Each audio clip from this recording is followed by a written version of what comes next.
আসসালামু আলাইকুম viewers, দিলারাস world চ্যানেলে আপনাদের সবাইকে স্বাগতম। আশা করি আল্লাহর রহমতে সবাই ভালো আছেন, আমিও ভালো আছি। তো সকাল সকাল ভিডিও শুরু করলাম। তো সকালেই ছাদে গিয়েছি। আমি প্রতিদিনই সকালে ছাদে যাই, কারণ আমি যেহেতু কয়েকটা মুরগি পালি, তো তাদের খাবার দাবার দিতে হয়, ছাড়তে হয়।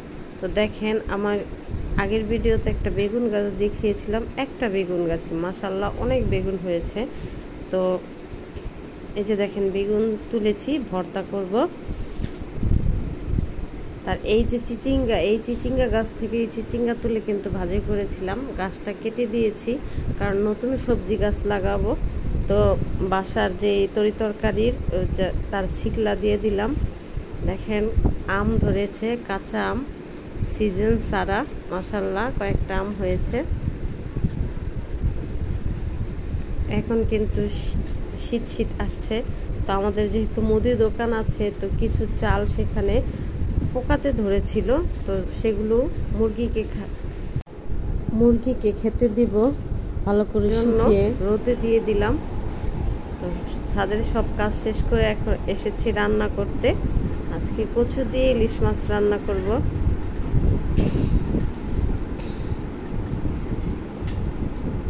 তো ইলিশ মাছ কেটে নিয়েছি, এখন ভালো করে ধুয়ে পরিষ্কার করে ভেজে নিচ্ছি। তো আমার ভিডিওর কোথাও কোনো অংশ যদি আপনাদের কাছে ভালো লেগে যায়, অবশ্যই আমার চ্যানেলটি সাবস্ক্রাইব করবেন, আর সাবস্ক্রাইব করে পাশে থাকা বেল বাটনটি অবশ্যই অন করে দেবেন, যাতে আমি যখনই কোনো নতুন ভিডিও আপলোড দেব সঙ্গে সঙ্গে নোটিফিকেশন পৌঁছে যাবে। আর আমার নতুন পুরাতন বন্ধু যারা আমার সাথে এখনও আছেন, তাদের জানাই অসংখ্য ধন্যবাদ। আর ইউটিউব নিয়ে একটু কথা বলতে চাই।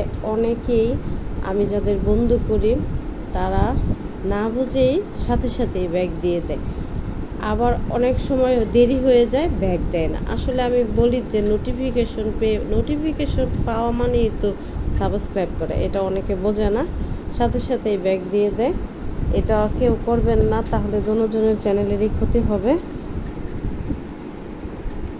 24 ঘন্টা পর আসতে হয় বন্ধু করতে, তো সেটা বুঝে শুনে একটু দয়া করে কাজটা করবেন। আমি রান্না করে নিচ্ছি। আসলে কচু দিয়ে ইলিশ মাছ রান্না করে কিন্তু অনেক ভালো লাগে।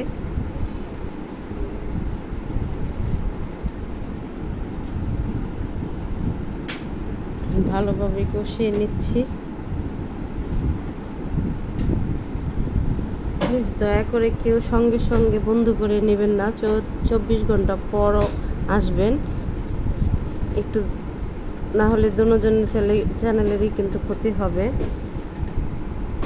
তো ঝোল দিয়ে দিলাম। তো ঝোল দিয়ে বলক চলে এসেছে, এখন মাছ দিয়ে দেব, কারণ মাছের ভিতরেও তো ঝোল ঢুকতে হবে, না হলে স্বাদ লাগবে না।